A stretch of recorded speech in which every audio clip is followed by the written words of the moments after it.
Another small U.S. town is now without a police force after every officer quit. Melbourne Village, Florida's 6 police officers submitted their resignations last week. Now the village, with a population of 822, is deciding whether to rebuild the police department or extend a contract with the Brevard County Sheriff's Office, which will step in to take care of police services in light of the resignations. The Town of Melbourne Village, which is about 70 miles southeast of Orlando, is not the first to have the police department wiped out by widespread resignations. In July, the majority of the Kenley, North Carolina Town Police Department resigned over a conflict with newly hired Black town manager Justine Jones. According to the Police Executive Research Forum, resignations spiked 18% in police forces between 2020 and 2021. All right, I'm going to bring the panel in, though I gotta say, I have no idea where to begin. Lord have mercy. Representative Shannon, let's start back and then work our way forward. What we are seeing over and over again with these police forces is that if they cannot control who they report to by way of race, they refuse, flat out refuse to work for people of color, Black and brown people, in any way, shape, or form. Absolutely. That is what you're saying. And I wish that the media would actually stop reporting on these stories about police departments resigning, because it sounds more grand than it actually is. Most of these towns, you're talking, when you say department, most of these stories are 5 or 6 people resigning. And that just happens to be the entire police department, because these are cities and towns where they don't actually have a lot of residents. And so we have had, even in the case here in Georgia last year, we had Republicans, by the way, pass a bill, put a bill on the floor to abolish a police department in Glenn County because there was not enough need. And so when you look into this story about the Melbourne town, you've got one officer saying on record, they didn't really have anything going on. There were not robberies occurring. They would have maybe 5 incidents a year. And so this, I think, is really important, because the conversation around whether or not to just keep throwing money at policing, which politicians love to run on, and people love to just kind of run on, let's just, reduce crime by supporting police more and more, which we know that more police actually does not make us safer when you look statistically. But this just kind of makes the point. We have seen situations, for example, in New York, when police officers got mad because of the criticism that they were receiving, and they resigned, and actually crime went down.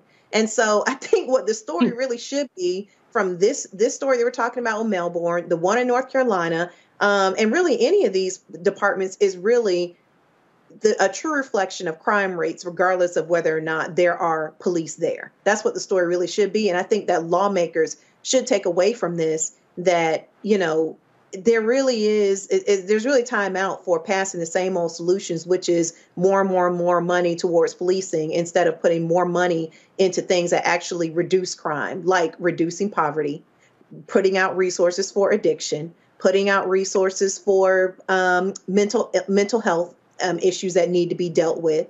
They really should be taking comfort in the fact that just more and more money towards policing is not, the answer. I agree with you if that's true, but I got to tell you, I don't have any measure of affection whatsoever for the Brevard Police Department. So to have the Brevard office be in charge and be charging this small municipality for its services isn't sounding like the best solution either. But okay, let's go to another one. Dr. Dominga, you are our resident race expert, but all 3 of our panelists obviously know a great deal about it. But when we look at those road rage incidents, what are you seeing there? Because I see obviously a lack of temperament to hold the office, and I see, the need for better screening for these police officers, because he has no business having a state-sanctioned weapon that can be used to murder other citizens. But what do you see reflected there? Well, on a panel like this, I'll take 4th place as it relates to race expertise. I mean, I just have so much respect for what all of you all are doing and continue to do. To be quite honest, when I look at these situations, I primarily find myself thinking about the midterm elections. And the reason why I find myself thinking about the midterm elections is because we have to get the senators in place that are going to help us be able to advance the George Floyd police reform bill. When I think about what that officer did, if he loses his job, I think about the fact that he can go right down the street and get another job because there's not going to be a database created where situations like this can be tracked. The fact of the matter is this happens all too often. And the fact of the matter is that even going to the first story you started with the Arkansas police officers, many of these guys are coming in wired up. Many of these guys are bullies in their own right. Many of these guys are racist and have social media posts where they're showing that they don't care about black people. And so this man, he should not, like you said, he should not have a job. But really, at the end of the day, we have to continue to keep our cell phone cameras, charged so we can record these incidents. In that Arkansas example, I think when we were reading the story that you all sent, the person who filmed it said, if I wasn't filming, this guy would have been killed. One of the officers saw I was recording and pointed at me while I was doing that. And that brother probably would have been dead. So really, at the end of the day, when I see that story about the man basically trying to hunt this guy's son down, I'm saying at the end of the day, he has to be gone. All this talk about a pen and all this other type of stuff, this is ridiculous. You're brandishing a weapon on somebody's private property. These guys do not care. They do not care about us. They barely care about themselves. Yeah. So really, at the end of the day, we have to turn to our political might. I mean, look, the guys who killed Ahmaud Arbery got life sentences plus. And even that has not been incentive enough for some of these guys to stop their shenanigans. They're still going out there, still not caring. The only thing we have is to record, hold them accountable, get that political power in there so we can get it all documented and get these guys off the force so they can't work anywhere in the United States ever again. Yeah, well, I mean, I hear you. And no, I do not believe that incarceration in one state is a proper incentive for better action from a police officer in another state. There's just not any data to bear that out right now. All right, folks, back to our Roland Unfiltered video in just one moment.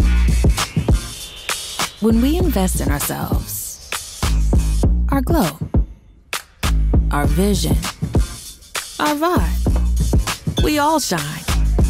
Together, we are black beyond measure. Folks, Black Star Network is here.